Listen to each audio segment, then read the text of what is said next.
여러 가지 불평등과 사회복지 이렇게 되어 있죠. 사회 불평등, 아까 사회 계층 현상 공부했잖아요. 사회 불평등, 즉 계층 현상. 우리 교과서에 이 사회 불평등 현상의 유형이 세 가지가 있어요. 세 가지 중에 이게 시험 문제 자주 출제하는 거고, 수능에서는. 이게 바로 빈곤 문제고요. 이게 성차별 문제고요. 이게 사회적 소수자 문제입니다. 그러니까 여기서 사회적 소수자 문제는 그 규모가 적기 때문에 문제가 아니고요. 그 규모가 대다수라 하더라도 사회적으로 대우를 받지 못하고 소외되면 그게 사회적 소수자 문제입니다. 그러니까 그 대표적인 사례로 남아프리카 공화국은 흑인 나라잖아요. 근데 정치 지도자는 전부 백인이라고. 그러니까 흑인이 구성원으로서 규모는 많지만 정치가로 진출이 어렵다니까요. 이게 이제 사회적 소수자 문제죠. 우리나라 사회적 소수자 문제하면 이제 양성애자, 그러니까 이성애자들이 이게 주류인데, 이게 양성애자와 동성애자가 있잖아. 이들이 바로 이제 사회적 소수자 문제에 해당이 됩니다. 성차별 문제는 뭐 제가 별로 설명 안 해도 여러분 이해 쉽게 할 수 있을 것인데, 그래서 이제 이 빈곤 문제가 도표 문제로 출제될 가능성이 있어요. 근데 수능에서는 여러 번 출제가 됐는데요. 우리 임용시험에서는 한 번밖에 출제 안 됐어요. 그러니까 앞으로도 얼마든지 출제될 수 있는데, 출제되더라도요, 1분 안에 풀어야 되기 때문에 기본적인 개념과 원리를 알고 있는가, 이걸 묻는단 말이에요. 그래서 이 빈곤 문제는, 이 빈곤이 주관적 빈곤과 객관적 빈곤이 있다고요. 그러니까 주관적 빈곤은 사람마다 그 기준이 다 다르겠죠. 주관적으로 부자면서도 나는 가난하면 그건 가난뱅이가 되는 거고, 가난하면서도 나는 부자가 생각하면 부자가 되는 거잖아요. 그래서 이 주관적 빈곤은 객관적인 기준이 없어요. 그래서 시험 문제는 여기서 내겠죠. 객관적인 빈곤. 그럼 객관적인 빈곤은 객관적인 기준이 있다고요. 그래서 그 객관적인 기준이 최저 생계비 미만의 소득을 갖는 가구를 우리는 이걸 절대적 빈곤 가구라고 해요. 절대적 빈곤 가구, 그냥 절대적 빈곤 이렇게 얘기한다고. 그러니까 절대적 빈곤의 객관적 기준은 뭐예요? 최저 생계비라고. 근데 이 최저 생계비는 나라마다 다 달라요. 최저 임금이 나라마다 다 다르듯이 최저 생계비는 다르다고. 그런가 하면 중위소득의 50% 미만의 가구 소득을 우리는 상대적 빈곤 가구다 이렇게 얘기해요. 그러니까 쉽게 얘기해서 절대적 빈곤은 뭐냐면 진짜 없어서 굶는 것이고요. 상대적 빈곤은 굶지는 않는데 다른 사람과 비교해 보니까 남들 고급 음식 먹을 때 나는 싼 음식 먹으니까 괜히 배고파지는 거예요. 남들 고급 승용차 사는데 나는 소형 승용차 타니까 괜히 내가 초라해지는 것. 이게 상대적 빈곤이라고요. 그러니까 오늘날에는 절대적 빈곤은 점차 사라지고 있어요. 근데 뭐가 늘어나요? 상대적 빈곤이 늘어난다고. 자, 그러면 여기 최저 생계비를 객관적 기준으로 한 것이 절대적 빈곤이고, 중위소득의 50%를 객관적 기준으로 한 것이 상대적 빈곤이란 말이에요. 그래서 이 부분은 이걸 알아야 문제 푸는데 쉽게 접근할 수 있어요. 먼저 시험장에서 혹시라도 표가 주어지거나 숫자가 주어지면 이 그림을 하나 그려놓으세요. 이게 가구 소득이에요. 가난한 사람부터 이제 부자까지 쭉 소득인데, 최저 생계비가 이를테면 우리나라 최저 생계비를 얼마나 그냥 100만 원, 이해하기 쉽게 100만 원이라고 합시다. 최저 생계비 100만 원. 그 다음에 중위소득이 50%. 그러니까 이 중위소득이 뭐냐면 가난한 사람부터 부자까지 쭉 한 줄로 세워놓는다고 그랬죠. 이를테면 100명이라고 가정해봐요. 가난한 사람부터 부자까지 100명이 얼마 벌었는가 쭉 합쳐가지고 이걸 100으로 나누면 평균소득이죠. 이게 바로 1인당 GDP의 개념이에요. 1인당 GDP가 바로 평균소득이란 말이에요. 근데 중위소득은 그게 아니고 가난한 사람부터 부자까지 일렬로 줄을 쫙 세워가지고 그 중에 한 가운데 있는 사람의 소득. 이게 중위소득이라고. 그러니까 평균소득과 중위소득은 같을 수가 없어요. 그러니까 이 빈부격차가 크면 클수록 평균소득하고 중위소득의 격차도 커져요. 그래서 우리나라도 지금 중위소득과 평균소득의 격차가 큽니다. 그 얘기는 빈부격차가 크다는 얘기인데, 그러면 중위소득이 가구당 그러니까 한 가운데 있는 사람한테 물어봤어요. 당신 얼마 벌어요? 했더니 한 달에 300만 원 번다고 가정합시다. 우리나라에서 가난한 사람부터 부자까지 쭉 줄을 세워놓고 한 가운데 있는 사람 딱 찍어가지고 당신 얼마 벌어요? 그러니까 월에 300 벌어요? 가정하자고요. 그러면 350%니까 150만 원. 150만 원이 상대적 빈곤선이라고. 자, 그러니까 이 150만 원이 뭐다? 상대적 빈곤선. 100만 원은 뭐예요? 절대적 빈곤선이에요. 그러면 만약에 절대적 빈곤선하고 상대적 빈곤선이 이게 지금 다르잖아요. 여기다 그려볼게요. 자, 최저 생계비가 지금 100만 원이에요. 100만 원. 이게 최저 생계비예요. 이걸 우리는 뭐라고 한다고 그랬어요? 절대적 빈곤선이라고 해요. 그러면 절대적 빈곤선 아래에 있는 가구들이 있겠죠. 이 가구 구성 비율을 절대적 빈곤율이라고 해요. 절대적 빈곤율이라고 해요. 다시. 최저 생계비인 절대적 빈곤선 아래에 있는 가구들의 비율, 이걸 절대적 빈곤율이라고 합니다. 자, 그럼 이번에는 상대적 빈곤선이, 자, 상대적 빈곤선은 뭐다? 중위소득의 50%예요. 근데 지금 중위소득을 분석해 보니까 300만 원이 나왔단 말이에요. 그럼 300만 원의 50%니까 150만 원. 여기 150만 원. 이게 바로 중위소득의 50%란 말이에요. 이게 상대적 빈곤선이에요. 그러면 이 상대적 빈곤선 아래에 있는 가구 비율을 우리는 상대적 빈곤율이라고 하겠죠. 자, 그럼 이 경우에는, 자, 지금 첫 번째 경우 절대적 빈곤선보다 상대적 빈곤선이 위에 있죠. 따라서 절대적 빈곤율보다 상대적 빈곤율이 크겠죠. 당연히. 네, 당연히 커요. 그 다음에 두 번째 우리가 기억할게요. 만약에 최저 생계비가 150만 원이라고 가정합시다. 그러면 절대적 빈곤선하고 상대적 빈곤선하고 같죠? 그러면 당연히 절대적 빈곤율하고 상대적 빈곤율도 같아야겠죠. 자, 이게 두 번째 기억해야 할 거예요. 그러면 이 경우 이렇게 얘기할 수 있겠죠. 절대적 빈곤자는 전부 상대적 빈곤자예요.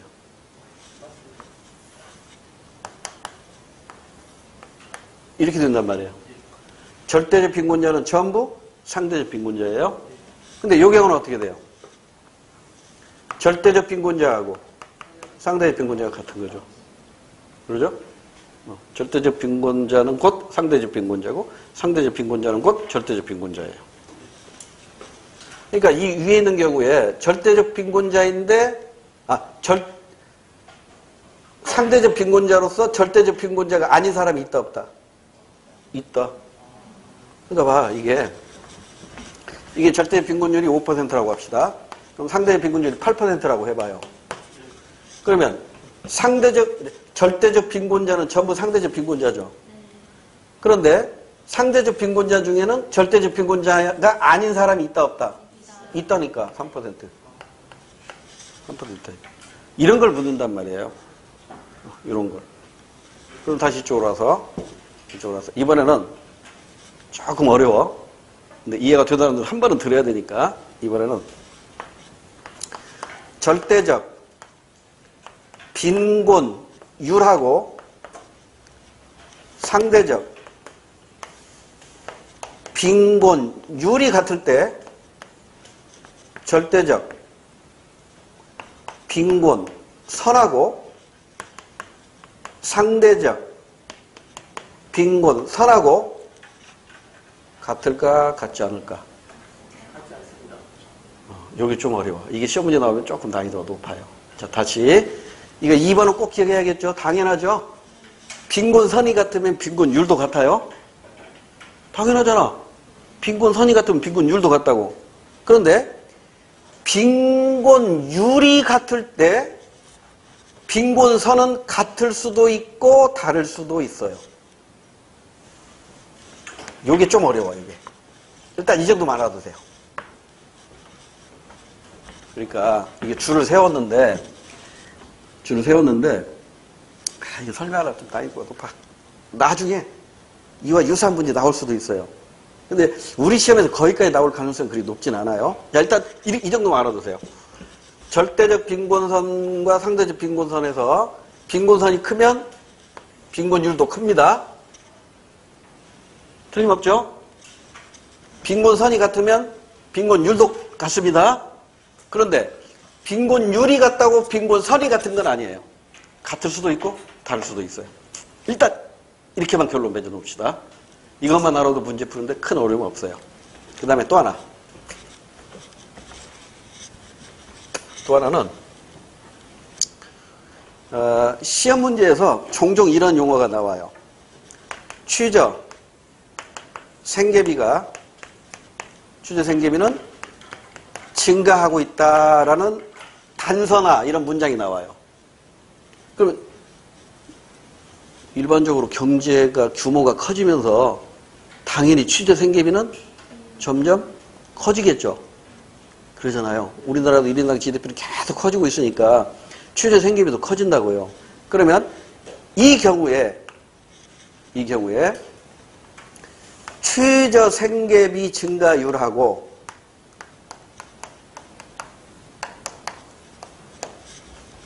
중위소득 또는 중위소득의 50%의 증가율하고 어느 게 클까요?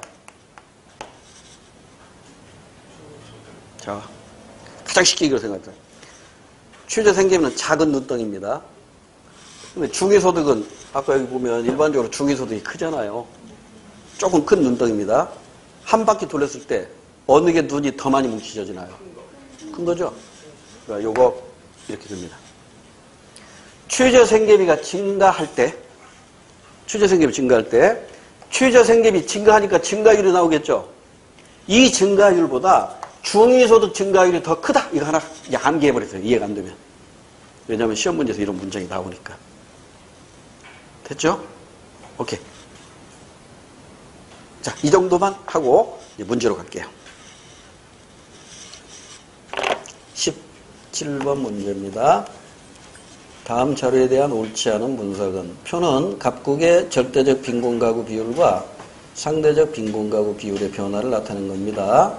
2010년에 취저 생계비는 중위소득의 50% 미만이었으며 취저 생계비가 즉 절대적 빈곤선이죠. 중위소득 50% 미만이었대요. 그러니까 상대적 빈곤선보다 아래에 있다는 얘기지. 그러면 2010년 봐봐. 표를 그려놓고 할게요.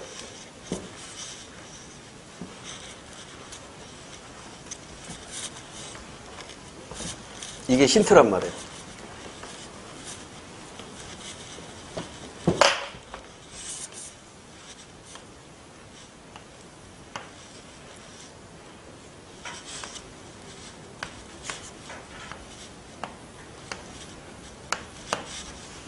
A하고 B라고 나와 있다고. 그러니까 A하고 B가 이게 절대적 빈곤인지 상대적 빈곤인지 모르잖아요. 그리고 2000년, 2005년, 2010년 이렇게 나와 있고, 자, 거기 두 번째 줄 2010년에 최저생계비는 중위소득의 50% 미만이었으며, 그러니까 중위소득 50%보다 그 아래에 있다는 얘기죠. 그러면 절대적 빈곤선이 더 낮은 거죠? 그럼 여기 보세요. 이게 절대적 빈곤선이라는 얘기잖아. 이게 상대적 빈곤선이잖아. 이게 뭐야? 이게 상대적 빈곤선, 이게 절대적 빈곤선이 되는 거예요. 그 다음에 2010년에서 2000년에서 2010년 사이 최저생계비는 지속적으로 증가했다. 문장 나왔죠? 최저생계비는 지속적으로 증가한다고 그랬죠? 그럼 최저생계비 증가율이 커요? 중위소득 증가율이 커요? 중위소득 증가율이 큰 거야. 작은 눈송이보다 큰 눈덩이를 한 바퀴 돌렸을 때 더 많이 묻혀진단 말이에요. 그걸로 이해하시기 바라고요. 자, 그럼 일단 A가 상대적 빈곤선, 빈곤율이네요. 이거 퍼센트가 나와 있으니까 빈곤율. B가 절대적 빈곤율이에요. 자, 그러면 이거 다 써놓을게요. 5% 대 9%야. 그러면 2000년에는 상대적 빈곤자는 전부 절대적 빈곤자네. 그러잖아요. 상대적 빈곤자는 절대적 빈곤 안에 있으니까 절대적 빈곤자예요. 그 다음에 2005년에는 빈곤율이 똑같네요. 그럼 빈곤율이 똑같으면 빈곤선은 어떻다? 당연히 같아야지. 빈곤율이 같으니까 빈곤선은 같아야 돼요. 같아. 빈곤선이 같을 때 빈곤율이 같고. 근데 빈곤율이 같을 때 빈곤선은, 그러니까 이거지. 여러분, 여기서 착각할 수가 있다. 보세요. 이걸 7로 해볼게. 7로 해볼게. 2000년하고 2005년에 상대적 빈곤선은 같다. OX. X라니까. 지금 빈곤율이 같잖아요. 그렇다고 빈곤선이 같은 건 아니라니까. 근데 여기는 어때요? 2005년에는 상대적 빈곤선하고 절대적 빈곤선하고 같다. OX. O라니까. 빈곤율이 같잖아. 빈곤율이 같으면 당연히 빈곤선도 같아야지. 이거 조심해야 돼. 다시. 여기 7로 했어. 2000년하고 2005년하고 상대적 빈곤선이 같다. OX. X. 빈곤선이 같을 수도 있고 안 같을 수도 있어요. 근데 여기는 지금 어느 한 해를 기준으로 하잖아. 한 해. 어느 한 해, 그 기준, 2005년 한 해만 기준으로 하니까 2005년에는 상대적 빈곤율하고 절대적 빈곤율이 같죠? 그러니까 빈곤선도 같아야지. 빈곤선이 같으니까 빈곤율도 같은 거잖아. 오케이? 이게 이해를 잘 해야 돼요. 시험 문제 나왔을 때 헷갈리면 안 돼. 자, 그럼 이제 하나씩 가봅시다. 1번. 2000년 상대적 빈곤가구는 모두 절대적 빈곤가구다. 어디 봐? 2000년 상대적 빈곤가구는 모두 절대적 빈곤가구다. 맞네? 맞습니다. 1번은 맞아요. 지금 옳지 않은 분석을 찾으라고 했습니다. 2번. 2010년에 전체 가구 중 A의 소득 점유 비중은 10% 미만이다. 2010년을 보세요. 2010년에 상대적 빈곤 A가 뭐죠? 상대적 빈곤이죠. 빈곤이 10%죠. 그럼 보세요. 상식적으로 생각해 봐봐. 부자 10%는 전체 소득의 10% 이상 가지고 있겠지. 가난한 사람이 10%는 다 뺏겨가지고 10%보다 못 가지고 있잖아요. 지금 현재 우리나라는 부자 10%가 전체 90%를 갖고 있어요. 빈부격차가 크다고. 그러니까 이 2010년에 상대적 빈곤 가구는 전체 소득의 10%보다 많아요, 적어요? 당연히 적어요. 그러니까 빈곤자지, 빈곤이지. 전체 소득 10%보다 훨씬 적어요. 그러니까 2번 맞아요, 틀려요? 맞아요. 그럼 이제 이쪽에 와서 2010년 절대적 빈곤 가구는 전체 소득의 5%보다 작다. 맞죠? 하여튼 이게 전부 이게 빈곤율이니까 이들이 차지하는 소득은 이 비율보다 적을 수밖에 없어요. 그러니까 가난한 사람들이죠. 그 다음에 3번으로 갑니다. 2000년 대비 2005년에 중위소득 증가율이 최저생계비 증가율보다 크다. 아까 얘기했죠. 저기에 단서가 뭐라고 돼 있다고 그랬어요. 저기 단서가 최저생계비는 지수적으로 증가한다고 그랬죠.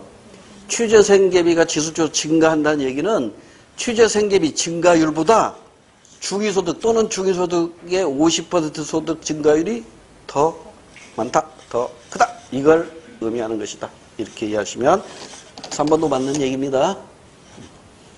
자, 4번. 그럼 4번이 틀렸겠네. 2005년에 상대적 빈곤선은 절대적 빈곤선과 일치하며 여기까지 맞죠? 지금 빈곤율이 같잖아. 그러니까 상대적 빈곤선과 절대적 빈곤선은 일치합니다. 여기까지 맞아요. 2010년은 상대적 빈곤선은 절대적 빈곤선의 2배다. 비율이 2배지 빈곤선이 2배는 건 아니지. 빈곤율이 2배인 거지. 5하고 5%하고 10%하고 빈곤율이 2배인 것이지 빈곤선이 2배인 건 아니에요. 이해됐죠? 이런 문제가 이게 지금 수능에서도 가장 쉬운 문제 골라온 거예요. 수능에서 이거보다 훨씬 더 문제를 어렵게 된다고. 근데 우리 시험은 이 정도만 알아도 얼마든지 풀 수 있는 문제들이라고요. 지난번 기출문제를 보더라도 이 정도만 알고 있어도 다 풀 수 있어요. 하나 더 보게요. 18번. 다음은 A국의 빈곤율 변화를 나타내고 있다. 옳은 걸 고르래요. 단 A국의 모든 가구의 구성원은 동일하다. 구성원 몇 명 사느냐? 2명이면 2명, 3명이면 구성원이 동일하다는 겁니다. 자, 그래서 절대적 빈곤율이 2000년부터 쭉 나와 있는데 줄어들고 있죠. 그러니까 절대적 빈곤율은 줄어들고 있는데 상대적 빈곤율은 늘어나는 추세라는 걸 알 수 있죠. 이게 이제 현실적인 추세인데요. 자, 거기 절대적 빈곤율과 상대적 빈곤율의 개념을 소개해 놓았네요. 그리고 기억의 최저생계비. 니은은 중위소득까지만 줄거져 있어요. 중위소득까지만 줄거져 있습니다. 자, 그러면 옳은 거 골라야 돼요. 1번. 니은은, 즉 중위소득은 전체 가구의 평균값이다. 이건 평균소득이죠. 평균소득의 개념이고요. 2번에 2005년에는 기억과 니은값이 같다. 2005년에는 지금 절대적 빈곤율하고 상대적 빈곤율이 같죠. 그러면 절대적 빈곤선하고 상대적 빈곤선이 같아야죠. 그럼 최저생계비하고 중위소득의 50%가 같아야겠지. 근데 50%가 빠져 있잖아. 밑줄은 중위소득까지만 그려져 있잖아요. 그래서 땡. 그 다음에 3번. 절대적 빈곤가구가 감소하는 추세를 보인다. 맞나요? 여러분, 지금 단서가 모든 가구의 구성원 수가 동일하다고 했지 총 가구가 동일하다고 안 했다고. 총 가구가 동일하다면 이 말이 맞겠지. 절대적 빈곤 가구 수는 감소하고 있겠지. 왜? 빈곤율이 줄어들고 있으니까. 근데 지금 총 가구 수는 알 수 없어요. 총 가구 수를 알 수 없기 때문에 이것도 빈곤율만 가지고 빈곤 가구 수가 감소하고 있다라고 얘기 못해요. 이해됐죠? 이렇게 대부분의 문제들이 이렇게 된다고. 그래서 4번이 맞는 거예요. 2000년에는 상대적 빈곤가구가 모두 절대적 빈곤에 포함된다. 이것이 1번으로 올라갔으면 얼마나 문제가 쉬워져요. 바로 정답 골라버리잖아요. 그러니까 여러분 애매모호하면 그냥 특집하라고. 이거 정답 아닌 것 같은데? 내가 모르는 거네? 정답 아닌 것 같은데? 그러다 보면 확실히 아는 게 탁 나와버린다고요. 그래서 4번이 확실히 정답이 된 거죠. 넘어갑니다. 자, 거기 보니까 이제 사회보장제도가 나와 있네요. 잠깐 이 보완 이론 보충하고 문제로 올게요.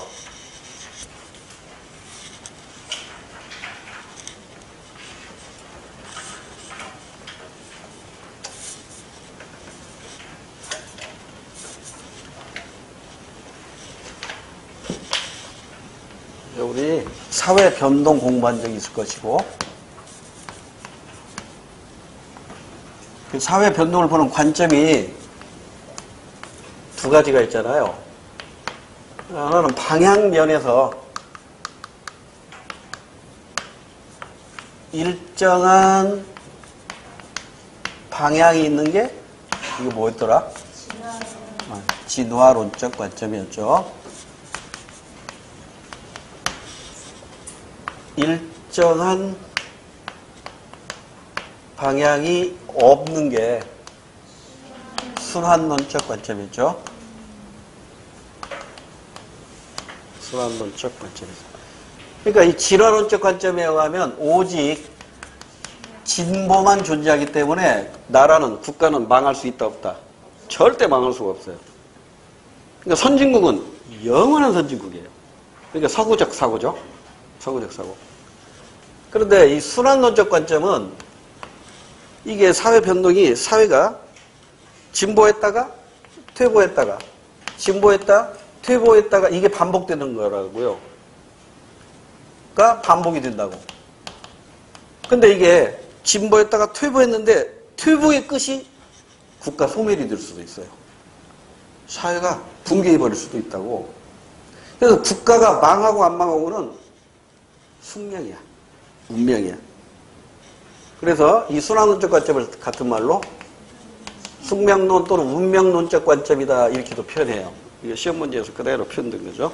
숙명론적 관점, 운명론적 관점. 그래서 이거 그림으로도 시험 문제 많이 나왔죠.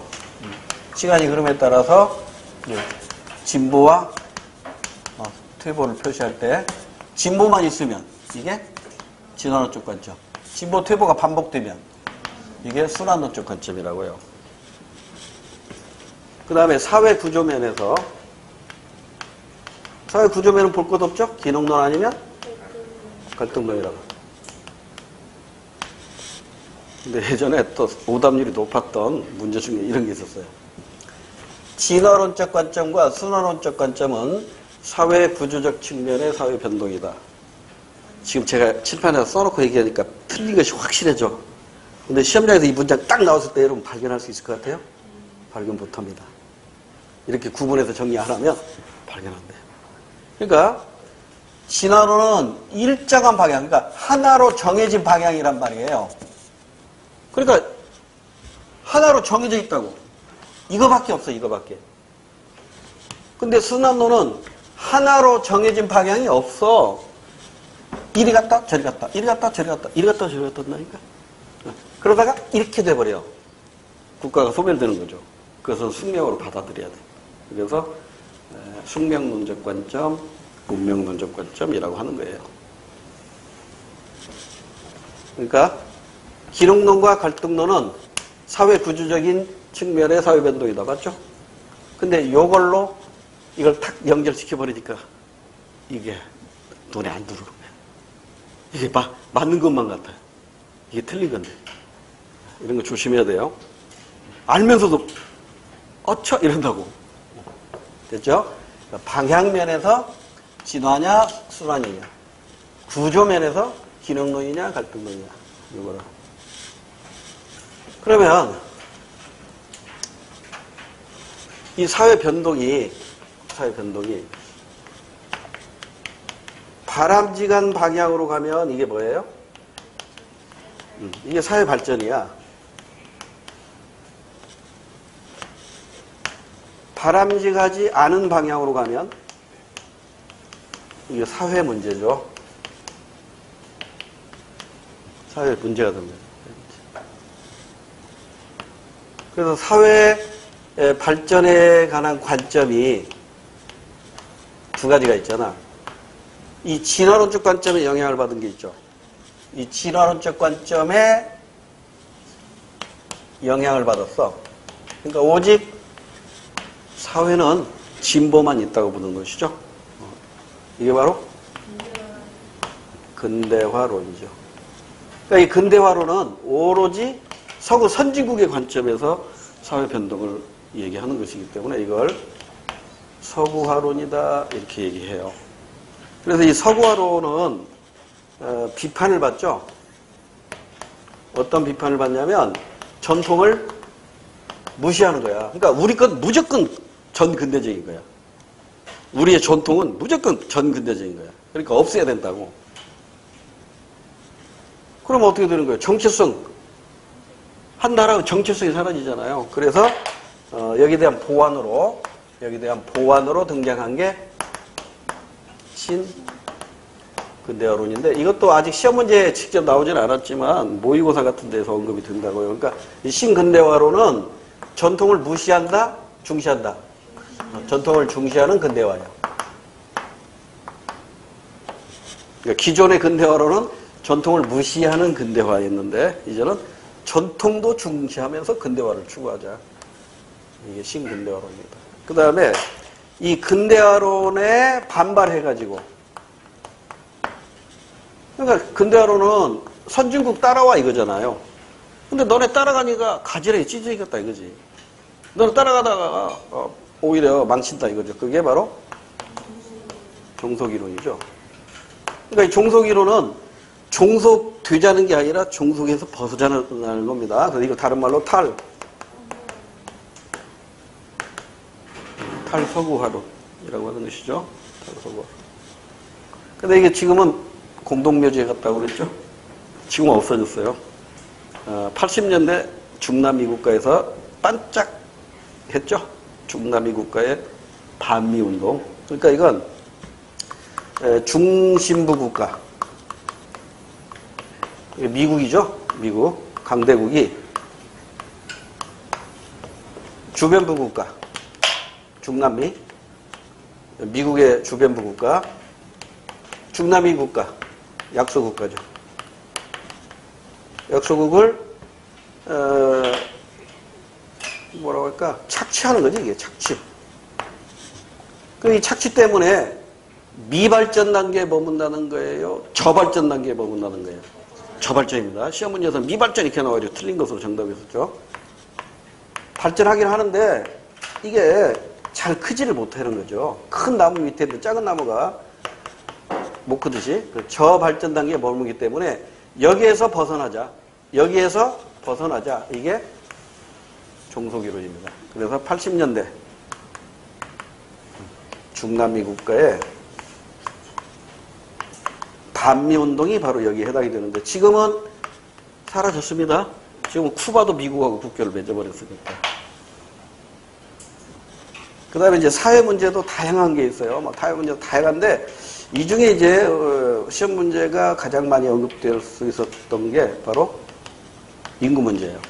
인구 문제는 따로 문제 풀면서 다시 해드릴게요. 그 다음에 도시 문제, 농촌 문제, 산업화 문제 있잖아요. 이런 거 별로 어려운 내용이 아니고요. 자, 여기서 지금 제가 얘기하고자 하는 바가 하나 있는데 칠판이 좁아서 지금 뭘 얘기하려고 했냐면 사회가 발전하려면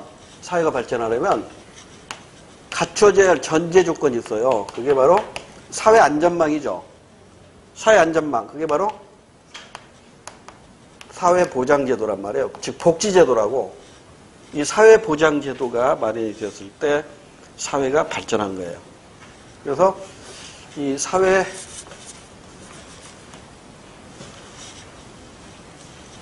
발전을 위한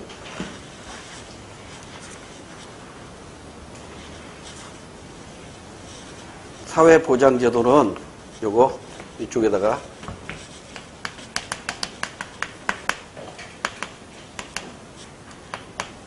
영국의 엘리자베스 여왕의 구빈법부터 시작해가지고 독일의 비스마르크의 사회보장제도 전국적인 실시, 그다음에 미국의 사회보험제도가 등장하고 우리나라는 지금 현재 3가지 방법의 사회보장 방법이 있다고요.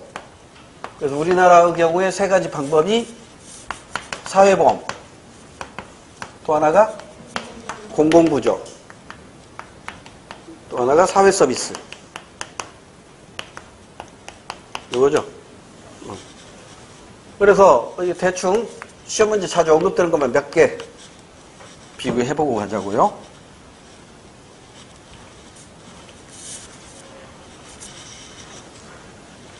또 이론 너무 많이 하고 시간 많이 걸리니까 먼저 재원. 무슨 돈 가지고 가죠?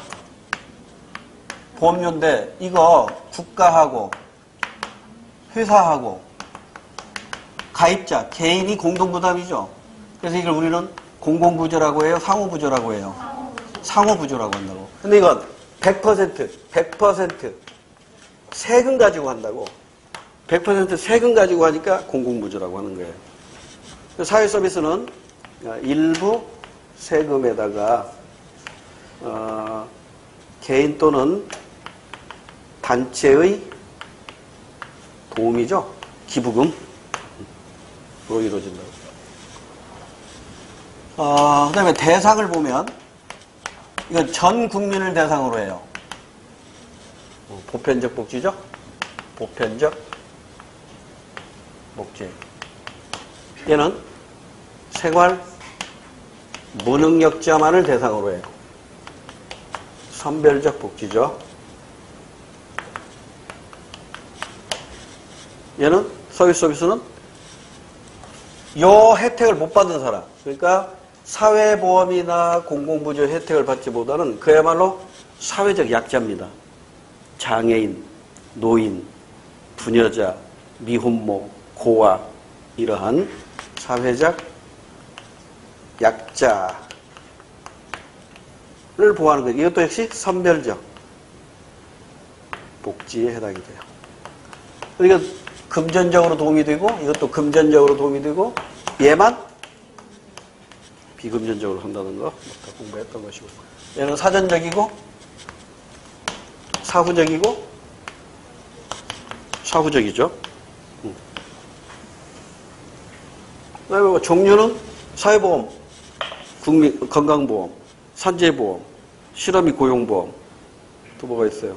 국민연금, 군인연금, 공무원연금, 사립학교 교원연금 이런 것들.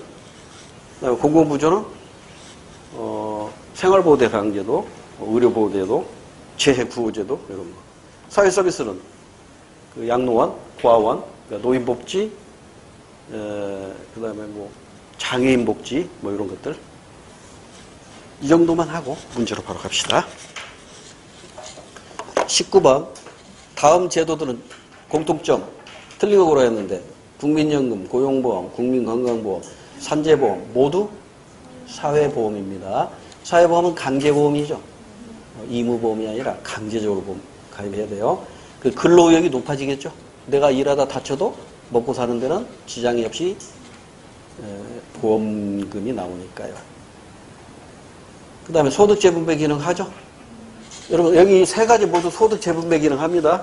이 중에서 소득재분배 기능이 가장 큰 건 당연히 공공부조겠죠. 근데 이게 전액 세금으로 하다 보니까 이게 문제가 있죠. 어떤 문제냐면 복지병이 생기죠. 복지병을 극복하기 위해서 뭐가 등장하죠? 생산적 복지가 등장한다고. 그래서 이거 그래프 가지고도 시험 문제 나오면 아마 다음 페이지에 있나? 그래서 이게 정부의 보조금이 소득에 따라서 예전에는 이렇게 줬다고요. 소득이 없는 사람일수록 보조금을 많이 줬다고. 소득이 늘어나면 보조금을 줄였다고요. 그런데 이렇게 하다 보면 이게 이제 전통적 복지죠. 이 전통적 복지를 시혜적 복지라고도 해요. 그래서 이제 복지병이 생긴 거라고. 그래서 일할 수 있는 능력이 있는데 일을 하지 않아? 그러면 우리나라는 3단계로 나눠져 있는데 시험 문제에서는 이렇게 출제하기도 해요. 그냥 원형으로. 소득이 없어? 그러면 보조금도 0. 10만원 벌었어? 10만원 보조. 20만원 벌었어? 20만원 보조. 이런 식이에요. 그러다가 일정 수준 가면 이제 더 이상 보조를 안 해주는 거죠. 이걸 우리는 뭐라고 해요? 생산적 복지라고 그래요. 그러니까 이 생산적 복지다, 전통적 복지다, 이건 사회보험에서 사용하는 용어가 아닙니다. 공공부조에서 사용하는 용어예요. 공공부조. 지금 현재 우리나라도 채택되어 있어요. 자, 19번에 3번. 사회적 위험에 대처하게 해준다. 이걸 사전적 복지다. 이렇게 표현할 수 있겠죠? 사회보험은 사전적 복지. 나머지는 사후적 복지입니다. 그다음 부담 능력에 따라서 비용 부담하죠? 이런 보험료, 건강보험료 재산 많으면 많이 내잖아요. 수혜자가 비용을 부담합니다. 근데 능력에 따라서 부담한다. 수혜자 비용 부담의 원칙, 능력에 따라 부담한다. 20번 사회보장제도의 세 가지 유형이래요. 자, 확인할 수 있겠죠? 가가 뭔지 모르는데 한테 질문이네? 예, 아니요, 아니요 했네. 그 다음에 오른쪽에 질문이 원칙적으로 비금전적 혜택을 제공하나요? 예 하면 이게 사회 서비스라고. 답번이 사회 서비스면 나번은 공공부주겠네. 그러면 1번 가에는 강제 가입의 원칙이 적용되나요? 사회보험 예 맞네. 나머지는 강제보험하고 거리가 멀죠. 1번 맞아요. 옳지 않은 거 골라야 됩니다. 나와 타에 소요되는 모든 비용은 국가가 부담한다. 땡. 모든 비용을 국가가 부담하는 것, 즉 전액을 국가가 부담하는 것은 공공부조입니다.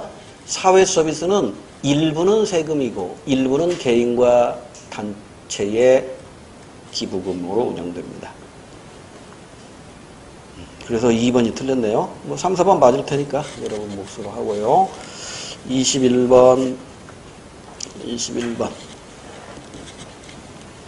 옳은 설명으로 했는데 ASC는 사회보험, 공공부조, 사회서비스 중에 하나래요. 자, 사회보장제도에는 어떤 종류가 있나요? 전문가, 물질적, 금전적 지원 방식인 A, B 제도와 비금전적인 지원 C 제도. C 제도 끝났네. C 제도는 사회 서비스입니다. 그럼 A, B 제도의 차이는 무엇인가요?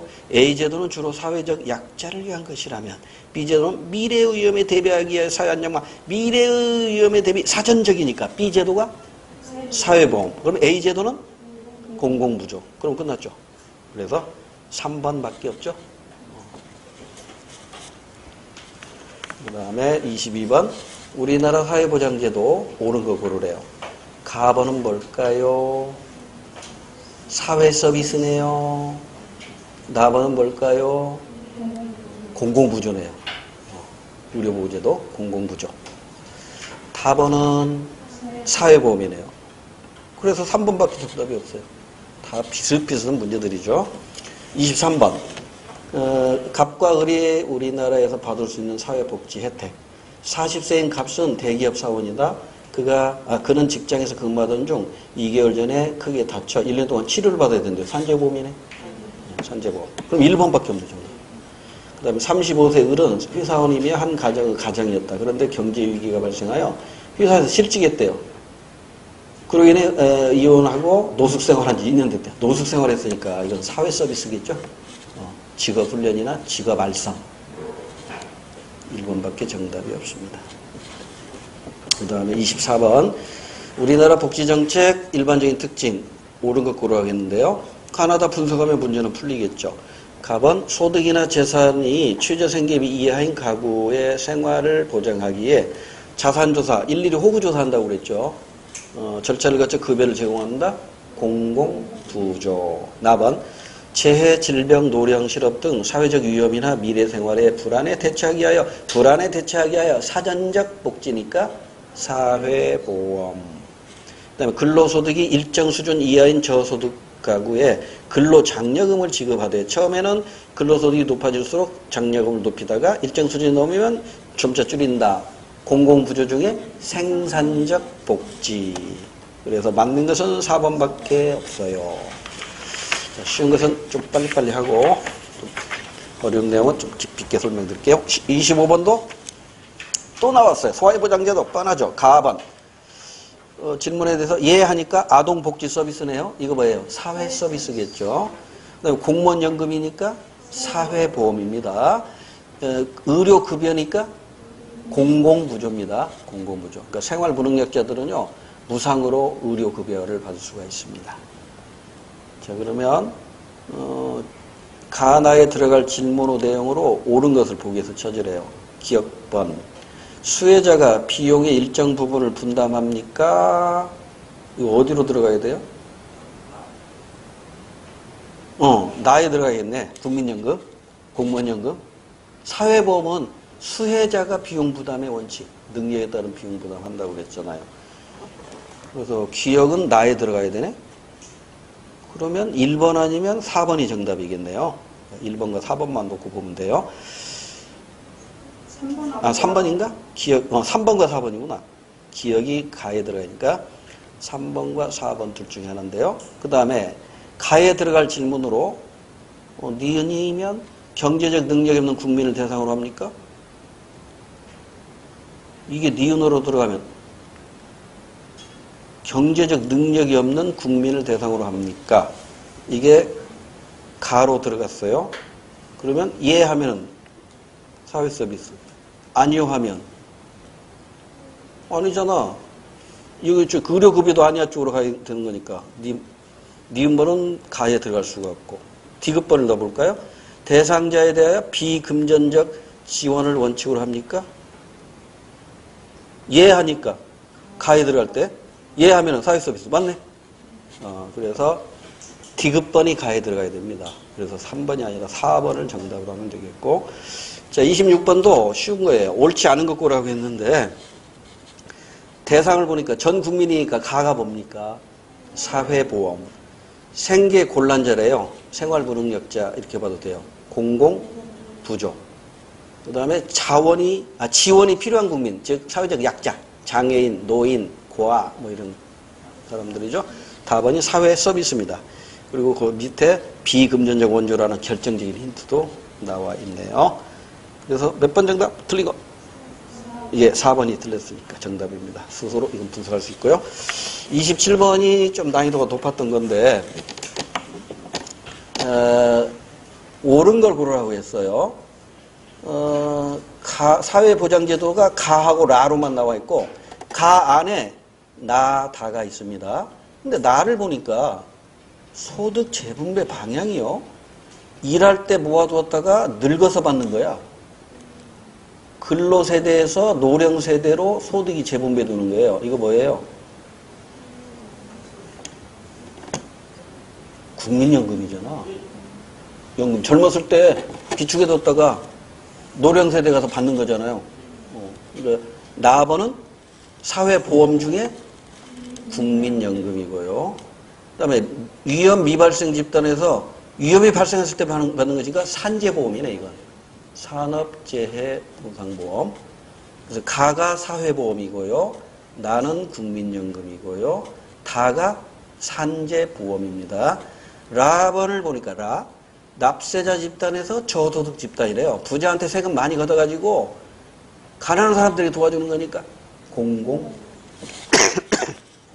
공공부조죠.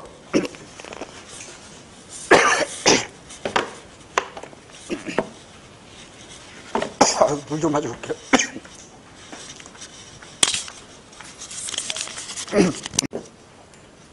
계속 떨어뜨린 목이 건조해져서 가지고.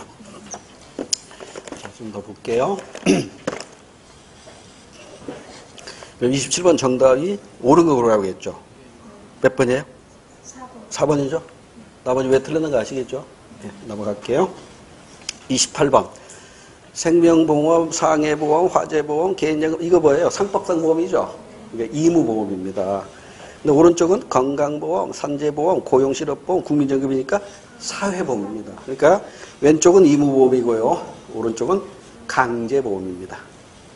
그래서 2번 틀렸죠? 네. 오케이. 넘어갈게요. 29번 문제. 복지 서비스의 역사적 발전 단계래요. 이걸 모델화 했는데, 그림에서 찾아 바르게 짝지은 것. 자, 가번과 나번을 A, B, C, D에서 찾아야 되네요. 자, 가번을 먼저 볼게요. 이 유형은 제도적 수단을 통해 사회 구성원의 사회적 위험을 예방하는 것을 목적, 사전적이네요. 복지가 보편적 권리로 인식된다. 사회보험이죠. 사회보험이니까 국가가 행하고 모든 사람을 대상으로 하죠. 보편적 복지니까 모든 사람을 대상으로 하고 국가가 하는 것이니까. 제도적 수단, 국가가 하는 거니까 D. 그럼 끝나네. 4번밖에 없네요. 그럼 나는 A인가 확인해 봅시다. A는 개인 또는 사회인데 선별적 복지네요. 이 유형은 빈곤의 책임이 개인에게 있다기보다는 인식되어 여유 있는 자에 의해 사후적으로 복지가 이루어지며 복지가 자선으로 인식된대. 자선이니까 국가가 아니라 개인 또는 사회고, 그 다음에 선별적 복지니까 A 맞겠네. 그래서 4번밖에 없어요. 자, 30번 문제도 수능 기출 문제인데요. 어떤 제도를 도입하고자 이 그림으로 이렇게 그려놨어요. 실시 전, 실시 후. 그러니까 어떤 정책이 지금 실시하고 나니까 실시 후에 근로소득이 증감에 따라 가처분 소득이 약간씩 줄어들고 있잖아요. 그러죠? 그러면 이 얘기는 무슨 얘기냐면 근로소득이 많아지면 많아질수록 정부 지원금이 줄어든다는 얘기죠. 이게 바로 뭐예요? 가운데 있는 정책이 뭐예요? 시혜적 복지예요? 생산적 복지예요? 생산적 복지라고. 전통적 복지예요? 현대적 복지예요? 현대적 복지라고. 그래서 기업번 소득 재분배 효과 있죠? 맞아요. 조세 부담 커집니다. 정부가 개입하니까 세금 가지고 하는 거잖아요. 소득 수준을 정확히 파악해야 실효성이 있겠죠? 오케이. 그 니은번도, 디귿번도 맞아요. 기초생활 수급권자의 취준생활 보장 목적, 이건 공공부조죠. 이건 시혜적 복지, 시혜적 복지로서 공공부조지 생산적 복지로서 공공부조가 아닙니다. 미음번, 근로를 통한 복지라는 점에서 생산적 복지 맞잖아요. 그래서 정답은 2번입니다. 잠깐 쉬었다가 이제 마무리에서도